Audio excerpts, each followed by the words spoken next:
जन की प्रिय वो कहानी बताती है कि किसी समय नागौर के अंदर एक किसान पति पत्नी रहा करते थे। भगवान कृष्ण के अनन्य भक्त थे। एक बार किसी कारणवश उन दोनों पति पत्नी को बाहर जाना पड़ रहा था।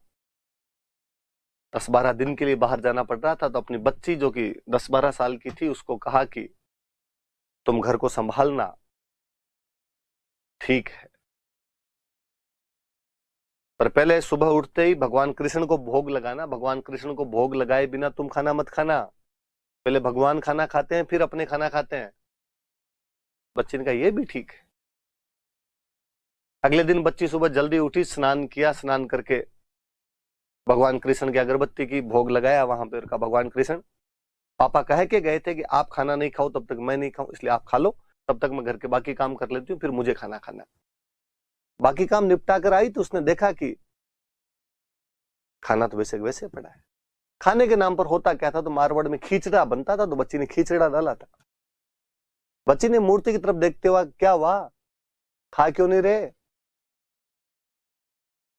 मूर्ति क्या तो बोले और क्या खाए। उसने कहा देखो पापा तो आ जाए नहीं, खाना तो पड़ेगा, मेरे हाथ से खाना पड़ेगा आज तो। एक राउंड और लगा के आती हूँ मैं, थोड़ा बहुत काम बाकी हो रहा है वो करके आती हूँ, खा लेना। वापस घूम के खींचड़ा 10 का 10 कटोरे में वैसे के वैसे पड़ा। उसने कहा मैं समझ गई, थोड़ा सा घी कम क्या डाला, खिचड़ा नहीं खाओगे। पापा आदत बिगाड़ गए आपकी।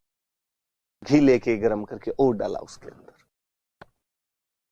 सामने बैठ गई मूर्ति की, खाओ, जब तक नहीं खाओगे मैं नहीं उठूं। पर्दा लगा दिया, शर्म आ रही है तो चुपचाप खा लो अकेले बैठ के।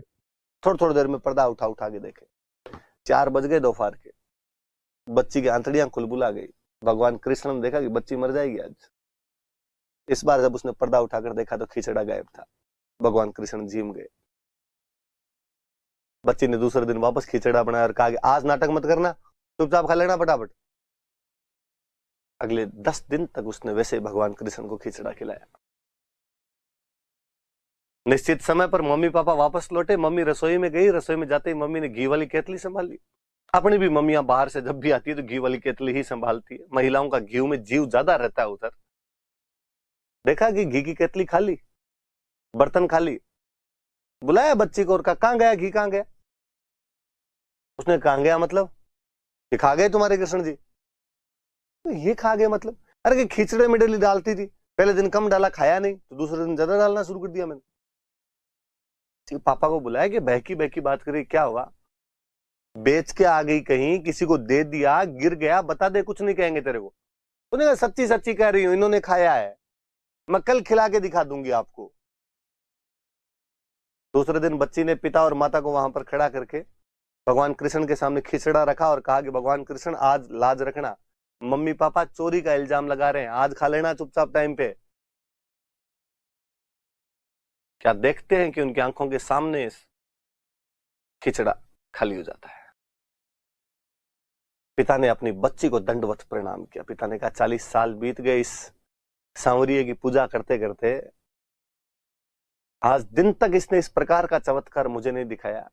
तूने 9-10 दिन में ऐसा क्या किया है कि डेली तेरे हाथ का बना हुआ खिचड़ा खा लिया करते थे। हम आज दिन तक उस बच्ची के गीत गाते हैं, उस भगवान की महान भक्त महिला के गीत गाते हैं। कर्मा ल्याई दूध खींचड़ो, ऊपर घी की बाट की, जीमा मारो श्याम धनी, जिमावे बेटी जाट की। कि वो कर्मा डेली दूध खींचड़ा और ऊपर घी की बाट की लाया करती थी। वो जाट पुत्री डेली खींचड़ा बनाती और भगवान कृष्ण सह स्नेह प्रेम पूर्वक उसका खींचड़ा खा लिया करते थे।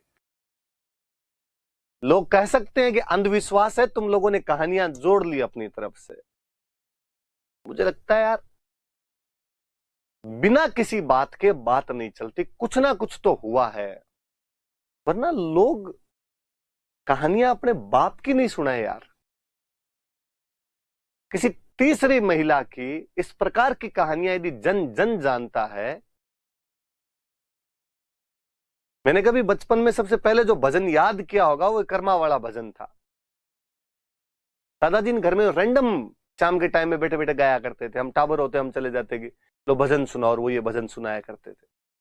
हम कहते इसका अर्थ बताओ, और वो कर्मा की कहानी सुना दिया करते थे। इसका मतलब कुछ तो हुआ है वहां पर। जैसे कर्मा, मीरा, जयमल की कई कहानियां हमारे इन फिजाओं के अंदर तैरती रहती है, भगवान कृष्ण की उन लीलाओं के बारे में बताती रहती है। इसलिए मैं अक्सर आपको कहता रहता हूं कि भारत के जनमानस से कभी भी आप गाय, गंगा और गोविंद को निकाल नहीं पाएंगे।